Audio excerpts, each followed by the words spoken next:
Welcome to the Flourish Frequency, the show where we activate and amplify the frequencies of success, joy, and abundance. I'm your host, Beth Larsen, a high-performance and quantum success coach. If you're ready to ditch the hard hustle and embrace a more effortless flow, then this is the show for you. Together, we'll tap into quantum thinking, harness the laws of the universe, and unlock the secrets to living a life of more. More joy, more energy, more passion, more money, and more meaning. No more simply surviving, we're going beyond thriving. It's time to flourish. The Flourish Frequency Show starts now. Right. Welcome back to the Flourish Frequency, the show where we help you elevate your energy, ignite your passion, and truly flourish in every aspect of your life. I'm Beth, and today we are diving into a topic that I just know resonates with all of us. Fueling your frequency when things look, well, let's just say crappy. Joining me today is the insightful Dr. Pat, and together we're going to be here to guide you through those tough times and help you emerge stronger, more aligned than ever before. So if you're feeling stuck or overwhelmed by those crappy circumstances, then this is the episode for you. Yeah, it is. How do you feel about this topic, Dr. Pat? I think it's perfect. And I'll tell you why I think it's perfect. I think it's perfect because this is a very subjective thing. So I want to invite people to allow their definition of whatever crappy means to them. And so for some people, some people are already like at the top of their feet. They're in the big tent. And so if you're in the big tent, maybe you're Rihanna and you had a really bad day at your product line, right? So you're already a billionaire, but you had a really rough day. It applies to Rihanna, or it could apply to you. You have a family. Maybe you're a single mom. Maybe you're struggling to make it. It doesn't matter. Whatever the situation, whoever you are, wherever you are, this is a universal topic. Amen. Yep. Absolutely. Absolutely. So, go ahead. I want to just say something.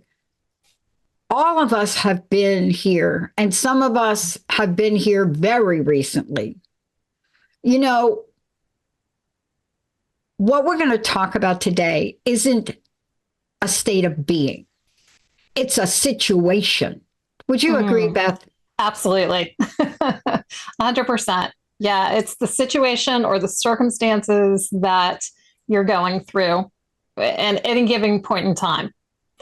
And that's a really big part of, I think, for me, the conversation today is all about the circumstances, the situations that appear to be crappy, and how you relate to them, which is really what can change everything in terms of what you're looking at. You know, I always, when I think of this topic, and since we're talking crap, and I love my little poop emoji on the marketing materials, but I use that very specifically because, you know, if you look at manure, one person can be looking at manure and seeing a steaming pile of smelly crap, and another person can be looking at it and seeing rich fertilizer for their crops or their garden.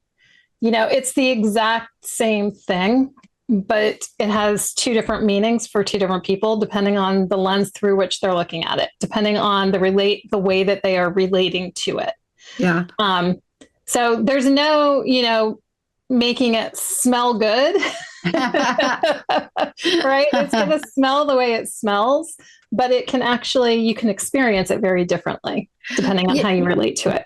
You know, I'm so glad you brought that up because there is a television ad running right now with Martha Stewart. We're not affiliated with Martha, so I just want to tell y'all.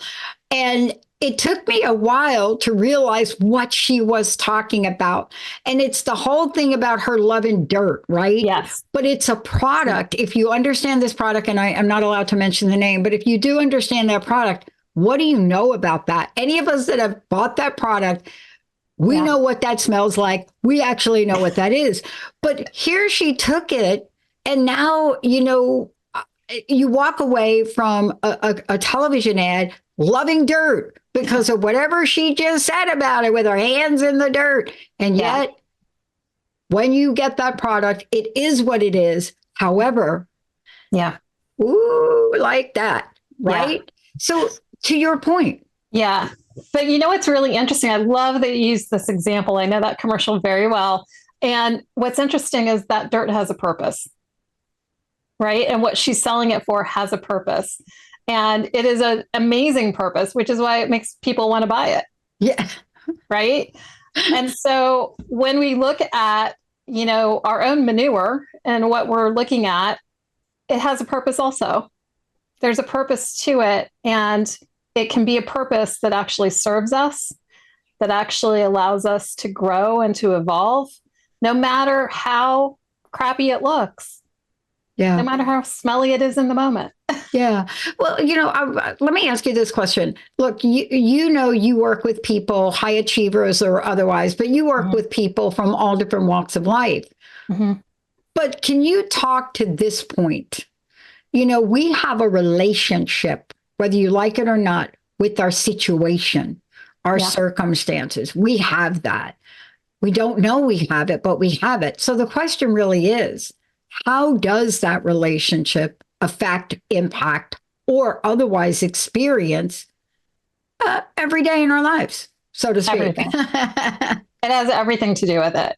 In high performance, you would hear a lot of talk about having a growth mindset versus a fixed mindset, right? And that has everything to do with the way that you're looking at and relating to your situation.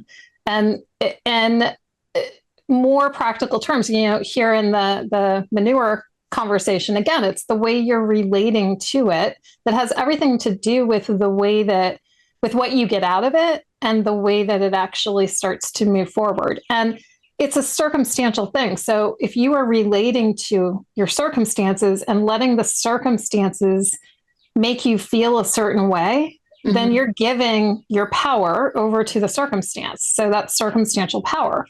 But if you're actually able to anchor yourself in your own power, your personal power, then no matter what your circumstances are, you still have power. You still have the ability to navigate through it. And when I'm talking power here, that really is your frequency. The show is all about flourish frequency and being able to, not just thrive, but truly flourish Mhm. no matter what.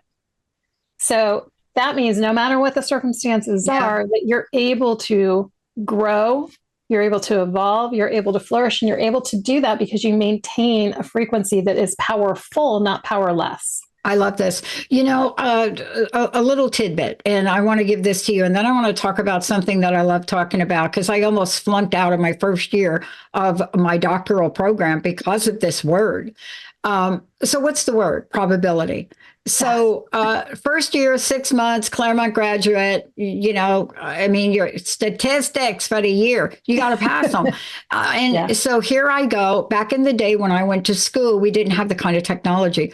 But I remember I didn't get probabilities. I didn't understand it. Mm. I didn't understand it. And they walk you through 6 months of this, right? And I'm like, I don't understand it. Why do we look at probabilities? I mean, why don't we look at possibilities? Yeah. Probabilities. What am I going to do with that? And by the way, my computer software program is going to calculate that. So I almost flunked that class.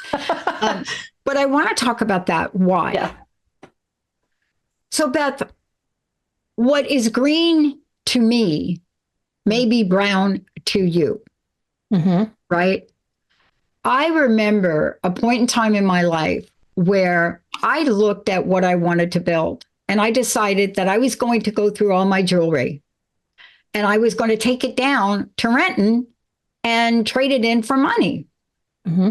And somebody was watching me do this and I was like, oh my gosh, I never wear this jewelry. It's like sitting here, it's getting tarnished. Why don't I go do it? And then I can invest in this and do it. They were like stunned. Yeah. Oh my God, why are you doing what? I'm like, it's sitting in a plastic box. It's tarnishing. I don't wear them. But why do you want to get rid of that? I mean, don't they mean? I'm like, by the time I was done, I felt like I'm doing something bad. So let's talk to the relationship between this thing of possibility, probabilities, and emotion, because they all work together, don't they? Yeah, absolutely. Absolutely. I love this part of the conversation. Everything is in possibility. In the quantum field, everything exists in a possibility. And we create the probabilities by where we choose to put our energy, focus, and attention. So, when you're looking at the quantum field and you're collapsing the waves into particles, it's where we put our energy, focus, and attention. It's the observer effect, right? We observe things into reality. But all possibilities exist. And that includes the possibilities that we don't want, the ones that are crappy, as well as the possibilities that are beyond our wildest imagination, amazing and beautiful. And being able to navigate this whole field of, when you're looking at your circumstances and things are looking crappy, it's being able to hang with the fact that all the possibilities exist and not resist any of them, not say I can't have that happen, but being able to say this is what I'm dealing with currently, and I do want to create something different here, and so I need to be able to be in that space of all possibilities, and then choose where I give energy, focus, and attention. So again, that goes back to how you want to look at your situation. Are you going to only look at the crap, the stuff that smells bad, or are you going to be able to see what's not yet apparent to you, but that there's beauty there that's in potential? Yeah. How has this played out in your life? I mean, clearly you and I are talking about this because we got a ton of experience with this. Yeah. Otherwise, you and I would not be here talking about it, right? Yeah. By the way, the moral to that story is I put all my jewelry back in its plastic box because I felt so guilty about it.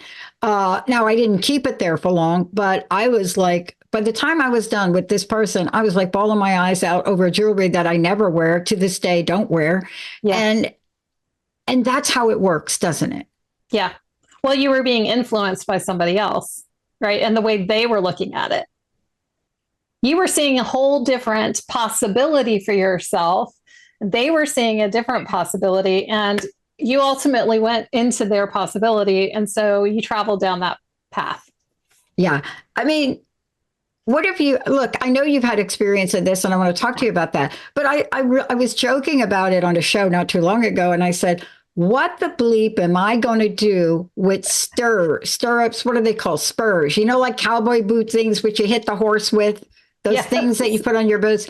What am I going to do with silver spurs, I guess they're called, from Sturgis that I've never used? Yeah.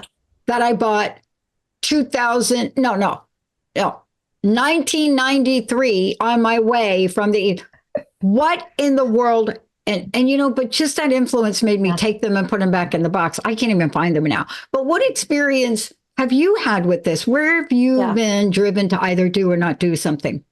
Yeah. Well, I have had some experiences that look extremely crappy. Right. And and recently, right, in the last 6 months or so. And, I've had a cancer scare. I had a situation where my father, who has dementia, fell, and I'm the one who found him in a pool of blood. Sorry, that will tear me up a little bit still, because I still feel the emotion of it quite a bit. But these are very real things that were looking like total crap in the moment. And things that I had to choose to navigate through so that I could actually experience something different than what just my initial circumstances were appearing to be, and allow for the possibility of some really amazing outcomes, which have been very positive for me. But also understanding that those other outcomes, again, I say this, like I was saying just a couple of minutes ago, that they were possible also. Right. And so being able to navigate it, you don't have control over the circumstance, but you have influence in how it plays out. And you have choice in how you're going to experience it in the moment. And that choice is influencing what plays out. Man, this is so good to think about. Can I ask you a question about this? And let's go to break. We'll take a really short break. Have you found when you're working with people, or even that story I just remembered? Oh, why did I remember that?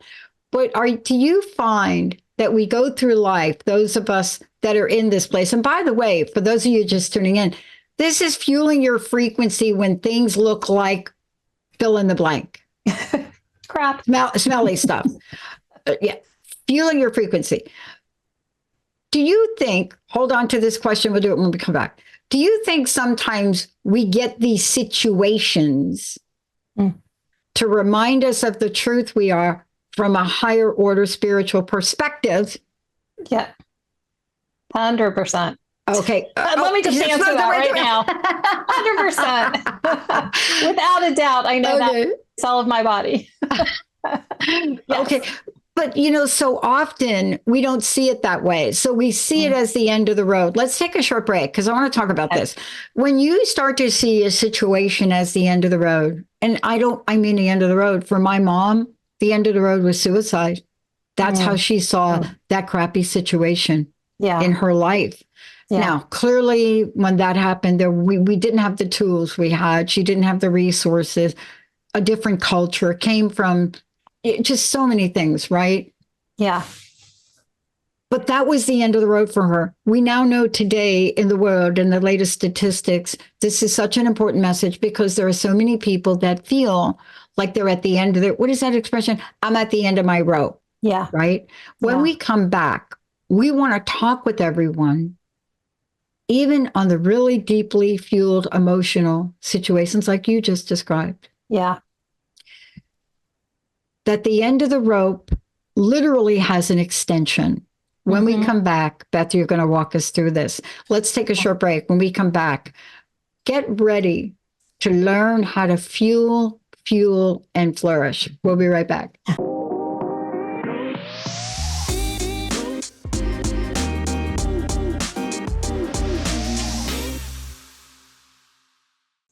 Hey, everybody, welcome back. I'm Dr. Pat, and I get to take this journey with the most incredible, look, for those of you out there, Beth Larsen.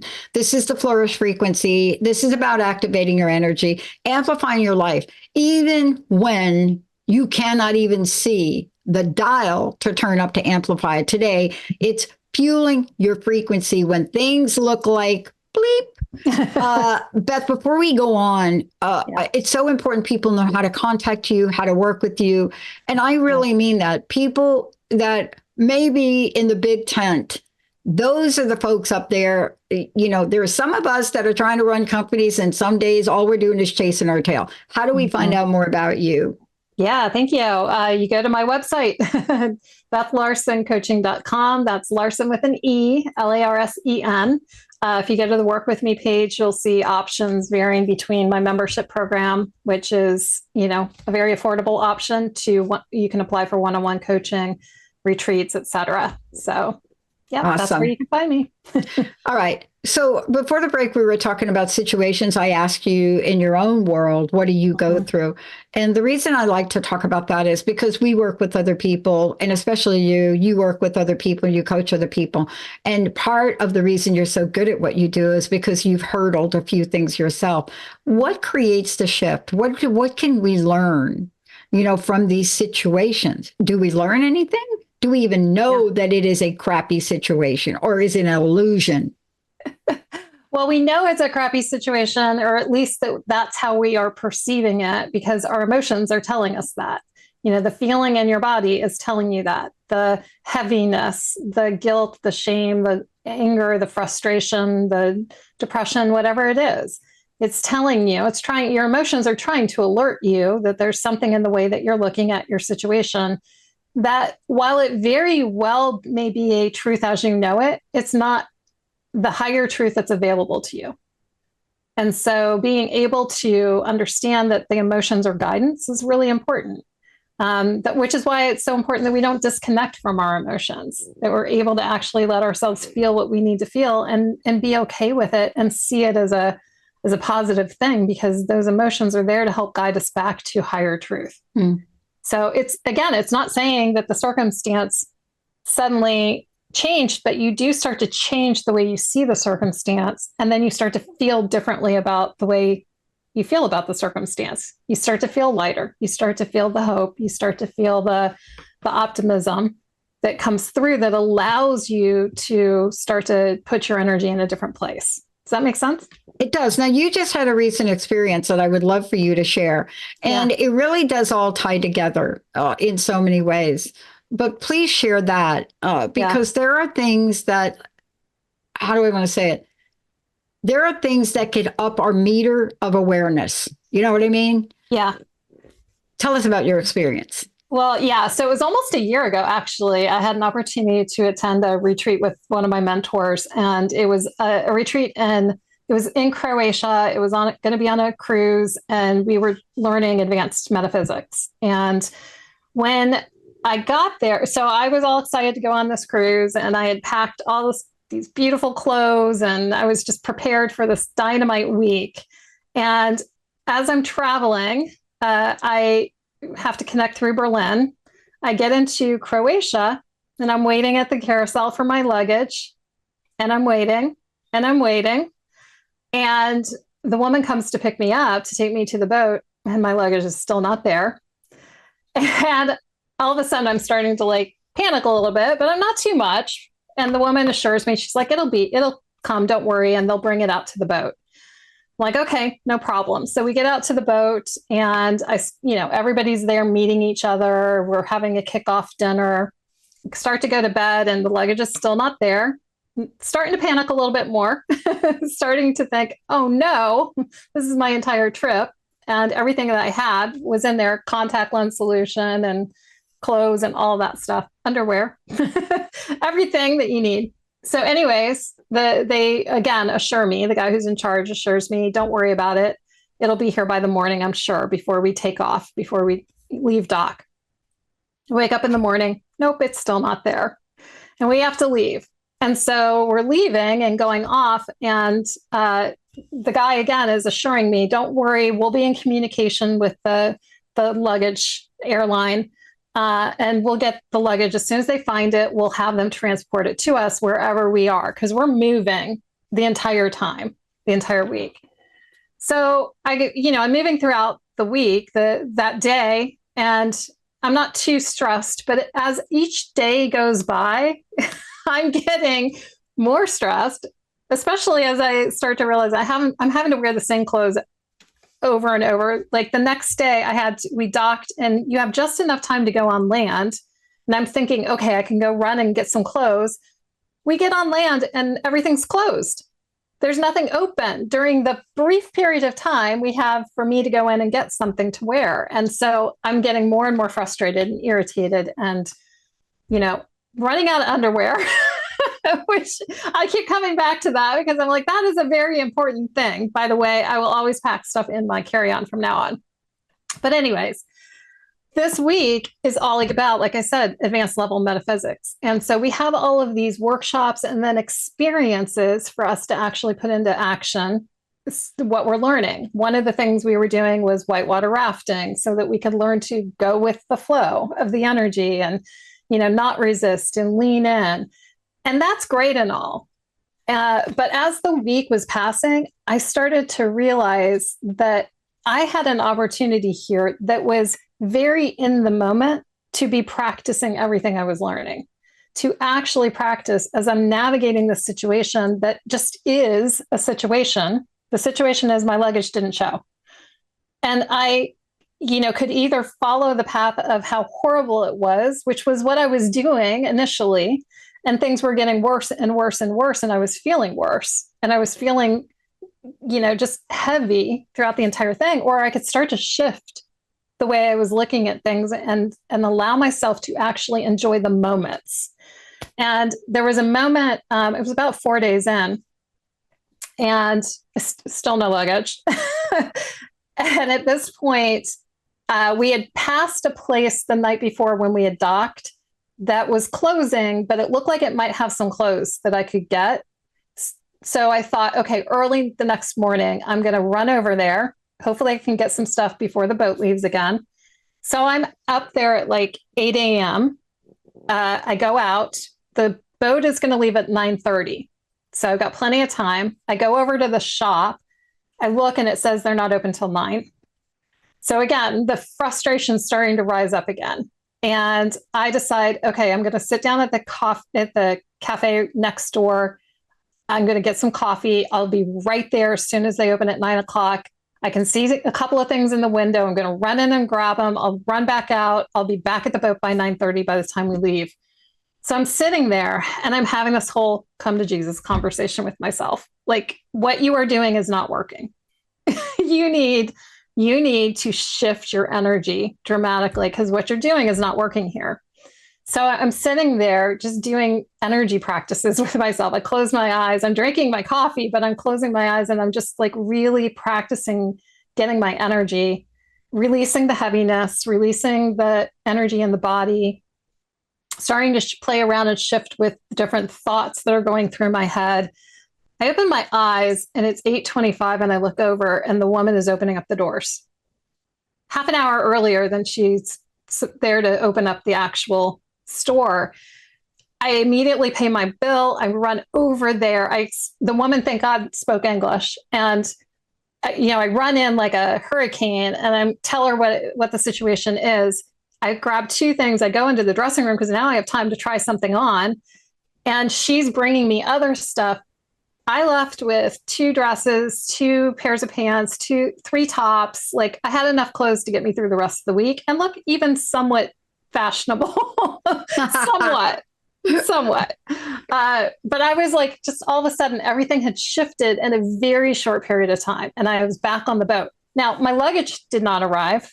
It had not found its way back to me, but everything shifted when I shifted. Yeah. And I was able to like really, really immerse myself in the rest of the week.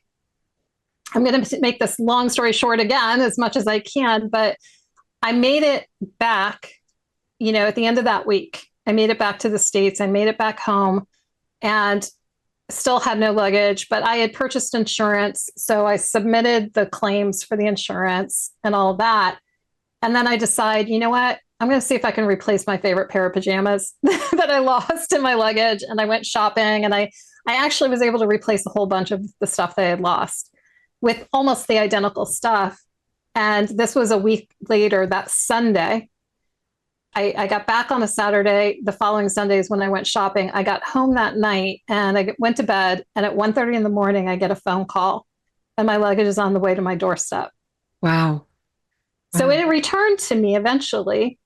And now I had replaced everything. So what I had at that moment, I could have gotten upset and frustrated that I just paid for all new stuff. But I had an opportunity to realize, well, first off, the airline paid for it.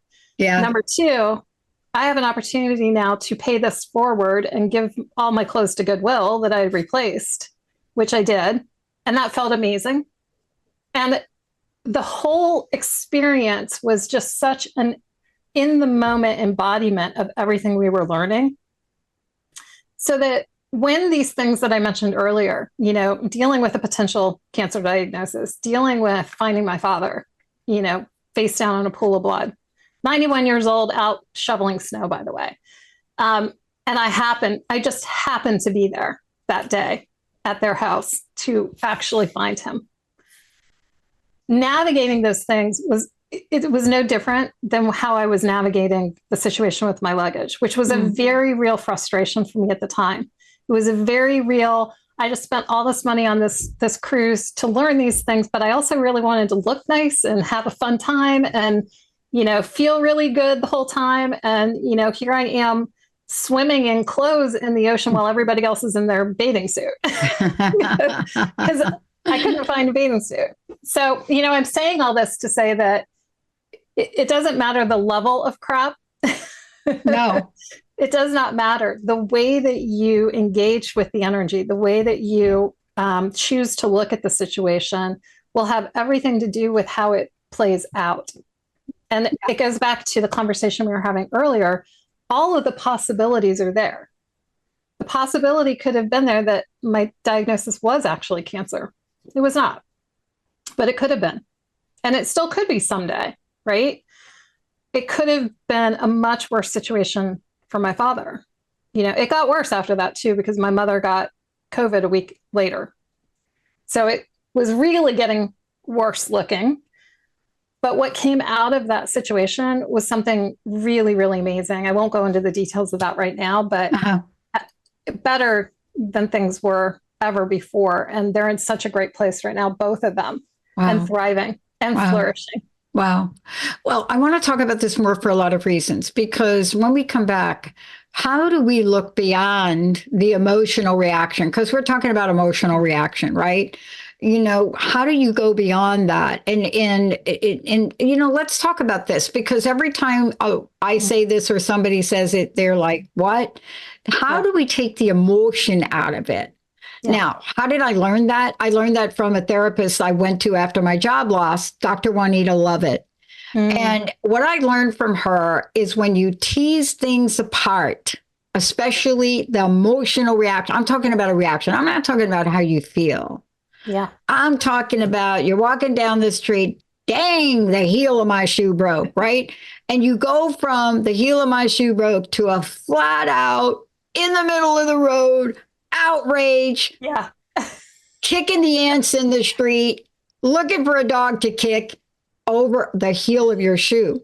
Now, that's not an exaggeration because that's what we do in our mind. Yeah. But if we could learn to look at how to stay, sustain, and even build high frequency in these challenging times, Yeah. then when you are able to go through it like you just described, you can still flourish and have joy. When we come back from break, we're going to talk about this and more. And I'm going to share a little interesting story, very short one, to also demonstrate a little teeny situation. I didn't lose luggage, but something happened to me that I thought would jeopardize my ability to play in this tournament this weekend. Let's take a short break. Oh. We'll be right back.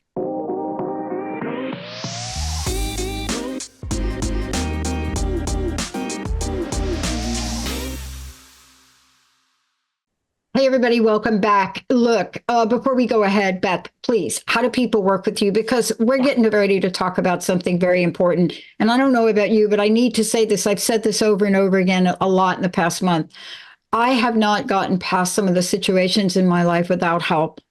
Multiple coaches, and you just heard me reference Juanita Lovett during my job loss after 24 and a half years. What I've learned is coming from a lifetime where I never asked for help. Hello. Ever. I was put into a situation where if I didn't ask for help, I'm not so sure I'd be here. So, how do people work with you? How do they reach Yeah. out and get the kind of support, not just to sustain their lives, but to flourish? Yeah. You can find me on my website, BethLarsenCoaching.com. That's Larsen with an E, Larsen.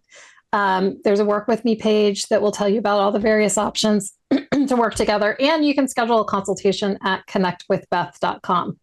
So, All right, my short story, and it's short and sweet. I'm getting ready to play in the Washington State tournament. It's really an important tournament for me because only 2 people will qualify to go to the nationals in certain groups. In my group, there's only 2 of us, a gold medal and a silver. Anything else, hello, you're just having fun, right? But I've missed the nationals because of COVID, and then I missed them. I missed them because, my best friend is the most important thing to me in the world. And so this is my first shot. So I'm all ready and I'm practicing. I have my bats. What do? I'm putting something in the oven and taking it out. Everything's fine. But there was a pot on the stove. You know how like the heat comes up from your oven sometimes? And I think it was heating pizza. So it was like at 450. So I have this stainless steel pot. And what do? I grab it. And I get a burn on my right index finger, that is essential to play my sport, table tennis. And okay. But you know what I discovered about it today? This happened about 5 days ago. I mean, that seriously close, right? Yeah. Raw, blistering. Do you know what happened? What? I have sensitive hands. I do. On my bat, I have to put a Band-Aid because the inset is very sensitive. Do you know what this did? This solved a problem I had. I now have a callus. So when I hold my bat, that finger will not be sensitive when I have to play 8 hours on Saturday and 8 hours on Sunday. This little, and I'm going to leave it there. But 5 days ago, the sky Yeah. was falling in. Yep. Yep. You were able to change the way you were looking at it. So how do we do that? Yeah. How do we go through life and sustain this beautiful natural nature of ours in Yeah. challenging times? Well, I think it's important that you asked before about the emotions of it. Mm-hmm. Yeah. Being able to strip out the emotions for the moment to be able to just look at what happened, like just what are the facts of the situation without adding the emotion into it. Because the emotion is what it's telling you what you're making it mean, right? And so if you're making it mean this is a disaster, chicken little, the sky is falling, that's what's going to continue to play out, going from the possibilities into the probabilities, because that's where your energy is flowing with it. If you're making it mean something completely different, you have the chance, or I should say the possibility, that it goes differently, and the probability becomes, into play at that point. But the emotions, just taking it out and just looking at it for what it is the kind of the baseline. Let's just start at neutrality. Mm-hmm. And then you get to just be really curious with, interesting, where are my thoughts going? And is that serving me? And how, for me, there is a magic question that always helps me navigate from one side to the other. When I was, dealing with the luggage piece and having my little come to Jesus talk with myself, and, when I was navigating the cancer and diagnosis and the situation with my dad, the question, my magic question, served me well in all of it. And that is simply, why is this happening for me?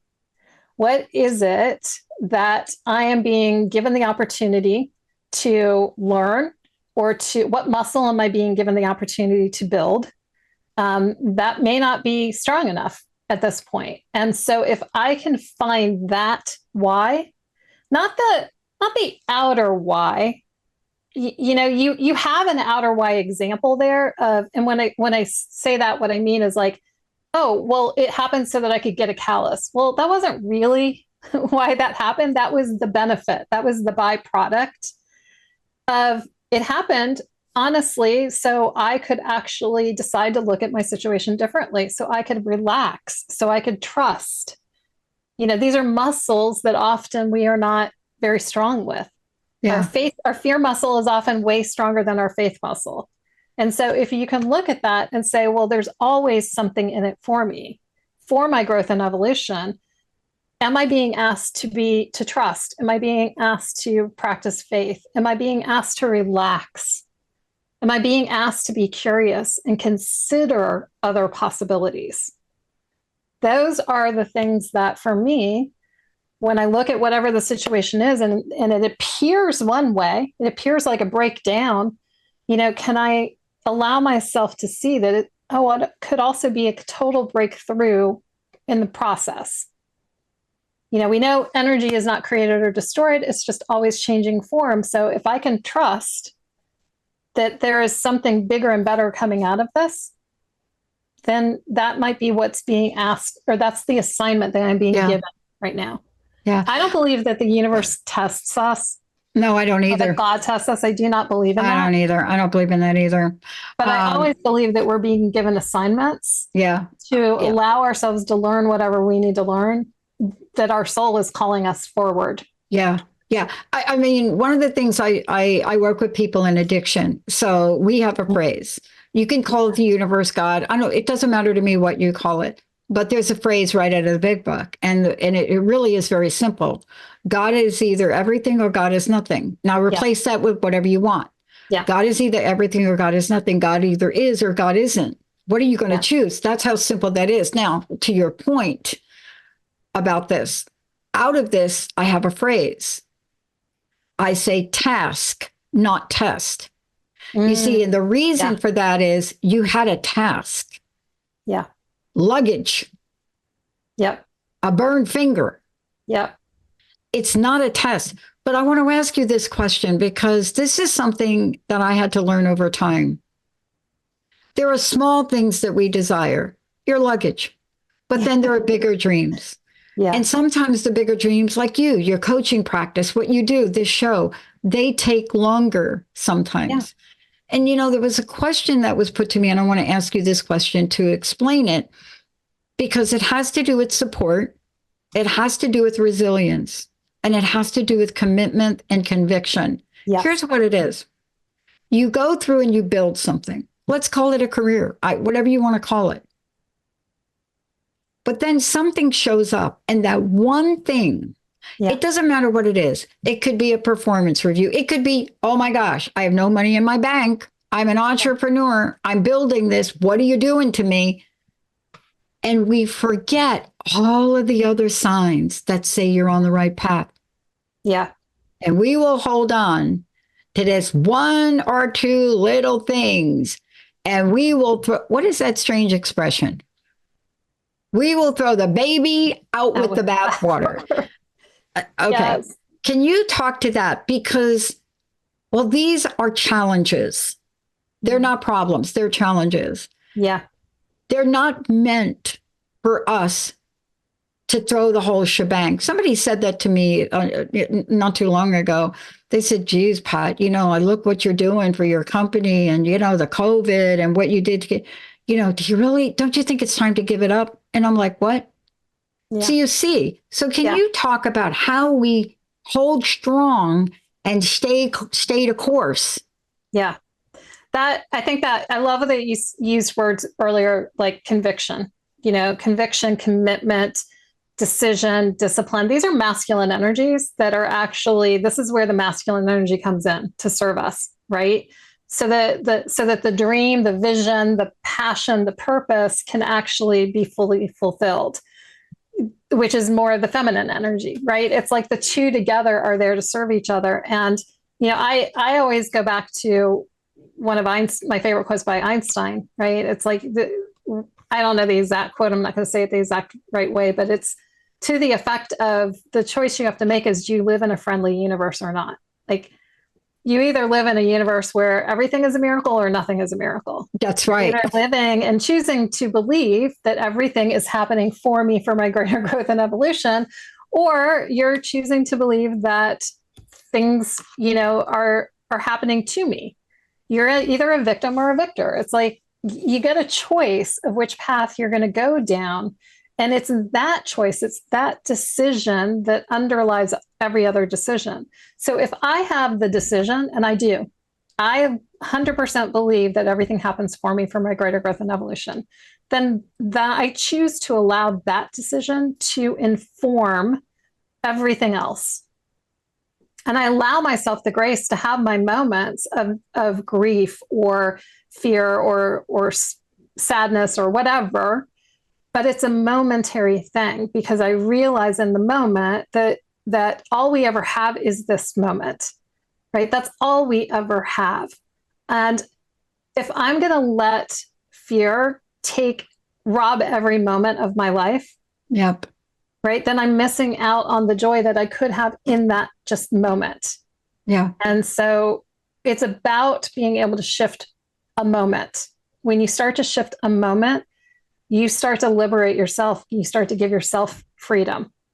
And so that's where you're right back into your personal power again. And it's that personal power that's focused on the vision, focused on what am I creating? If I'm creating something, then I'm not focused on fixing problems. I'm focused on creating something entirely new that makes the problems go away and that allows for something bigger to happen. So I can look at something as a problem, or I can look at it as a possibility. I can look at it as an obstacle or an opportunity. Same thing. It's manure. It is. It's either crap or it's fertilizer. I want to go to something. I want to ask you about this in the time we have left. There are things that we can do to set ourselves up for success. There are practices.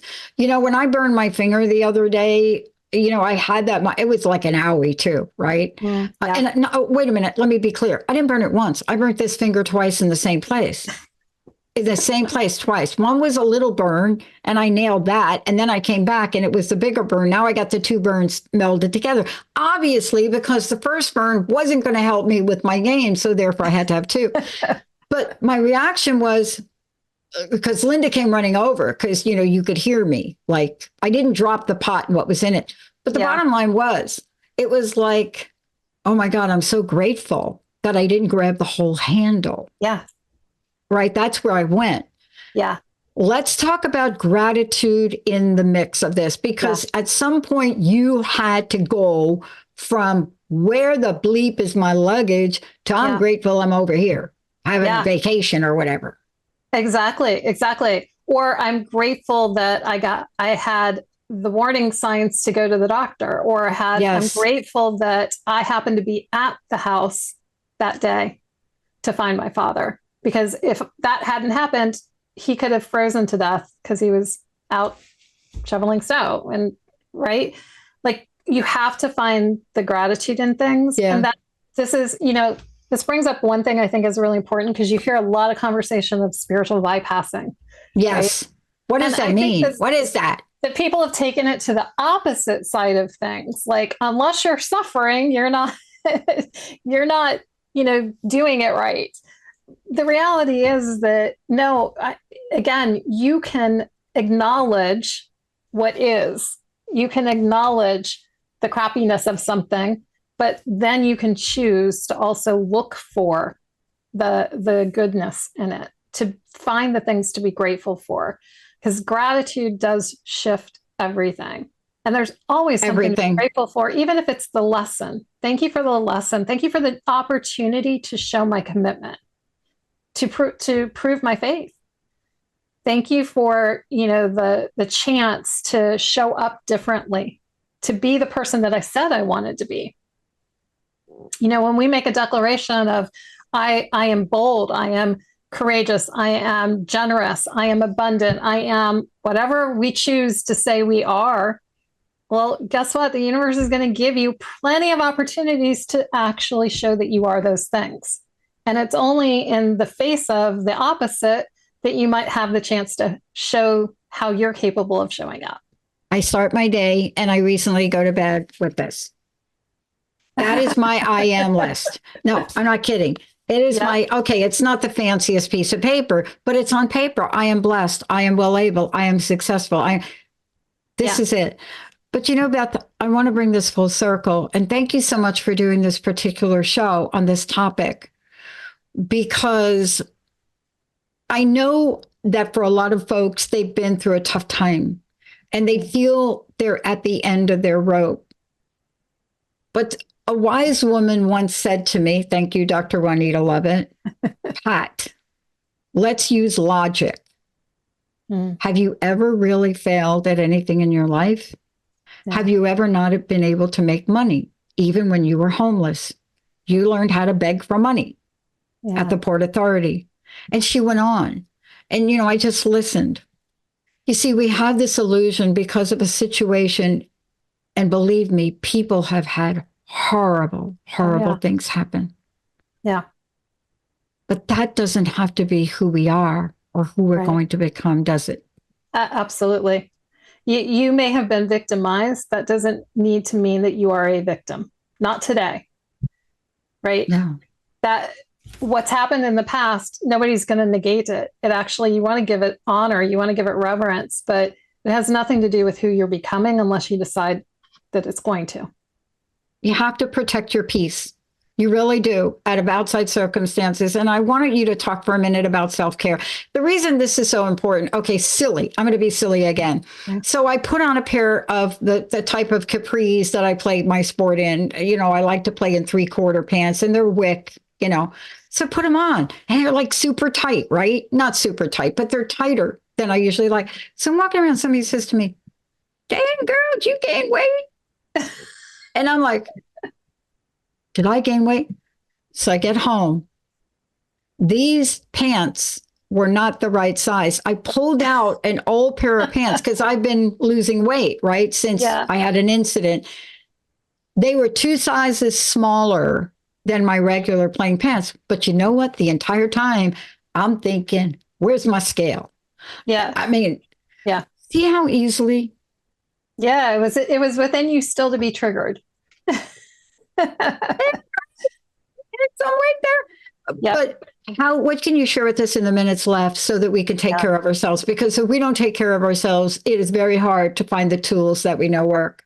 Yeah, well, and that's why so much of the work that I do is working on the somatics, working on the nervous system, because unless you're working with the triggers and the response, the reaction, you're not going to learn how to respond. And if you're always in a triggered state, it's just so much harder to actually choose to look at things from a growth oriented standpoint, to look at the positive, or to look for the positives, because your nervous system is just locked in and it's going to fight you tooth and nail. So a lot of the work I do, I've said this probably on every single show, breath work is a big deal for me. I love doing breath work because it's a tool that is, I believe, our own spiritual technology that we were born with.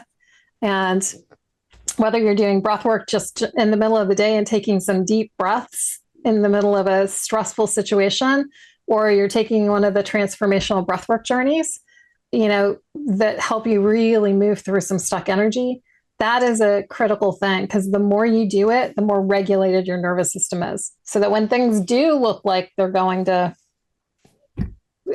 crap, that you can actually have the ability to look at it differently. So breath work is a big one for me. Tapping, EFT, I think, I love tapping. Emotional freedom technique, one of my favorites.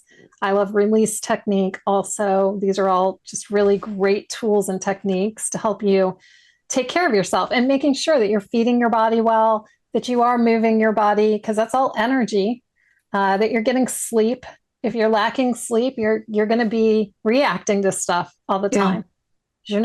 You're just not on your emotional frequency game. Yeah. So I want to get back to the show, and I want to end this with gratitude, because I'm grateful for you and I'm grateful for the power of what you bring forward. But I'm also really grateful for the team that I work with. Linda and I have not been able to go into our offices, which is very difficult for me. I have a beautiful office with windows, and my team is there. Emily's there, Moxie, Jessica.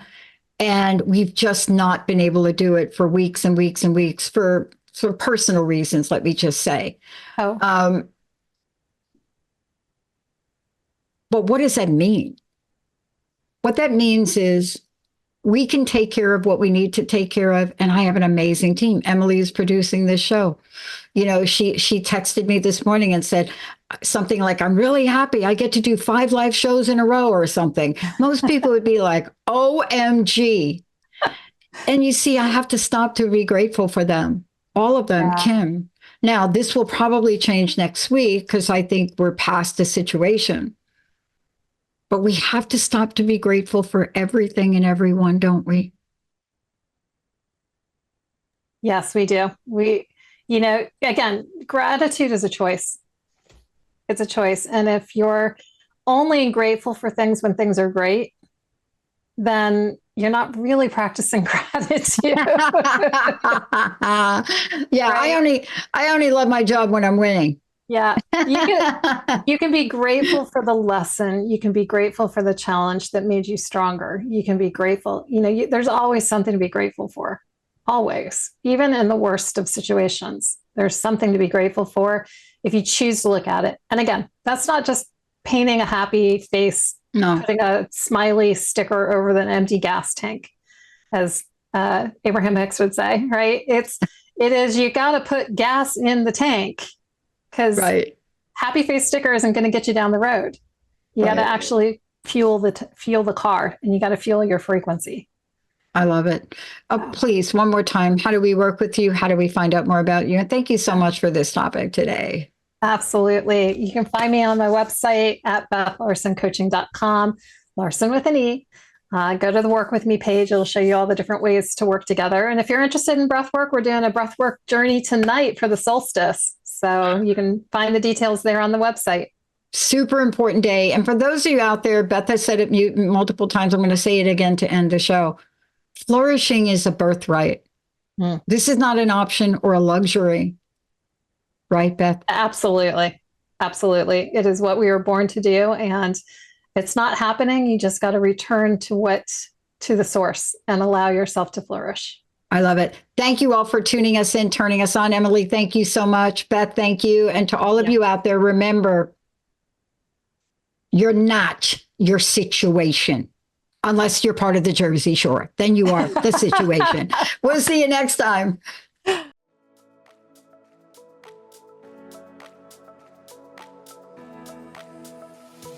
Thank you for tuning in to the Flourish Frequency Show with me, Beth Larsen. I hope you've enjoyed this episode and are leaving with a heart full of inspiration and a mind buzzing with the possibilities of more. Tune in every third Thursday at 11 a.m. Pacific on Transformation Talk Radio for more frequency boosting conversations. And if you want more help getting into your Flourish flow and stepping into the possibilities of more, you can find me at BethLarsenCoaching.com. That's BethLarsenCoaching.com, Larsen with an E.